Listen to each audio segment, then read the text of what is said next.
Each Wednesday throughout the regular season, Kevin Weeks will be offering his pluses and minuses for the teams competing on NBCSN Wednesday Night Hockey. In his Weeks on the Web blog, there are 2 games this week, each with Stanley Cup Playoff implications. The Chicago Blackhawks 2-5, 2-6, 9, who have won 9 of their past 11 games, play the Detroit Red Wings 2-3, 2-9, 8 at Little Caesars Arena, 7:30 p.m.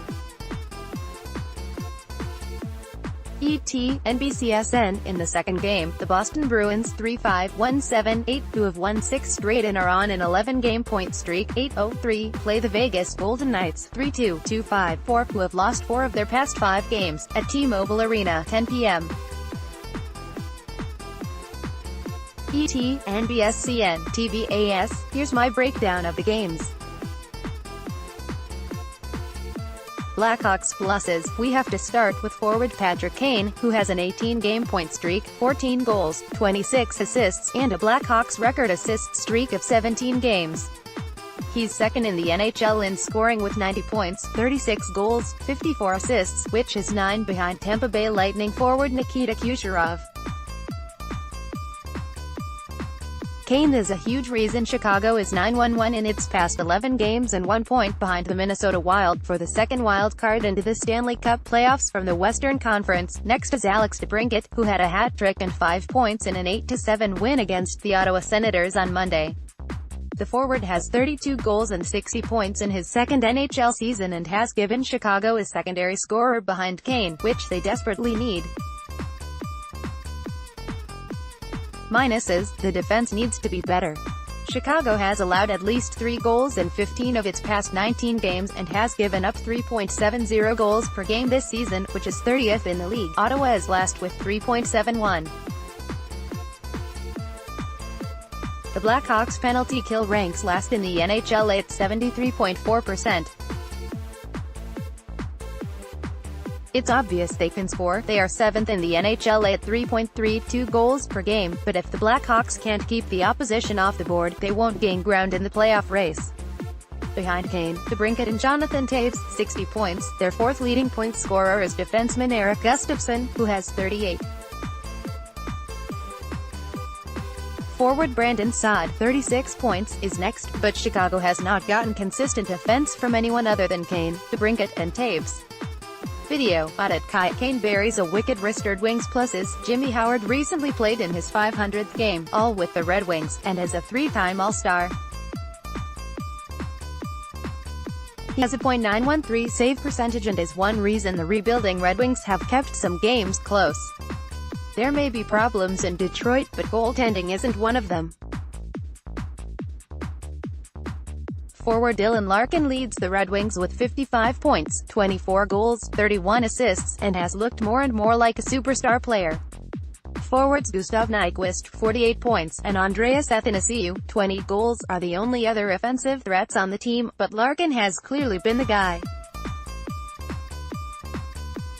Minuses. Besides Larkin, the Red Wings don't have any game breakers.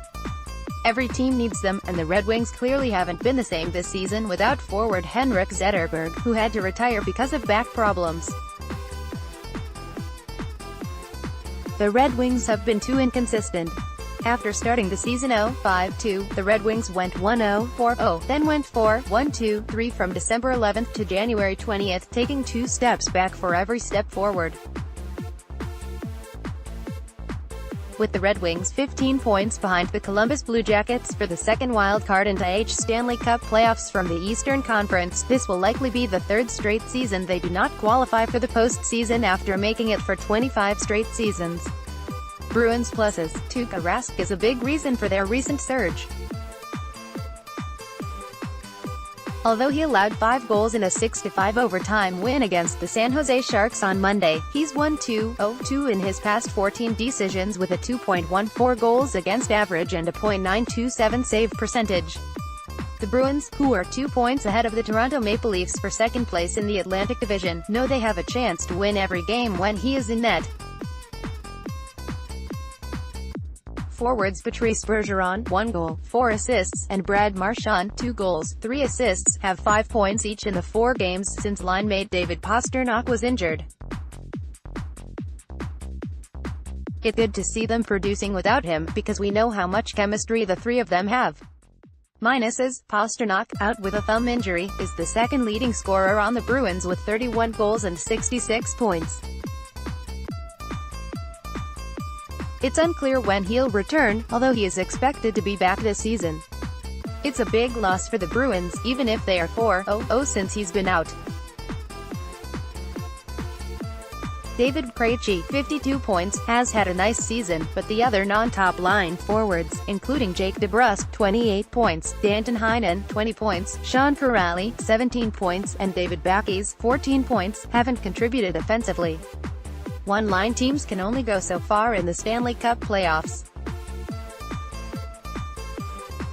Video: Boss at SJS, Rusk absorbs hurdles wrist shot in at Golden Knights pluses. For my money, Marc-Andre Fleury is the leader for the Vezina Trophy right now.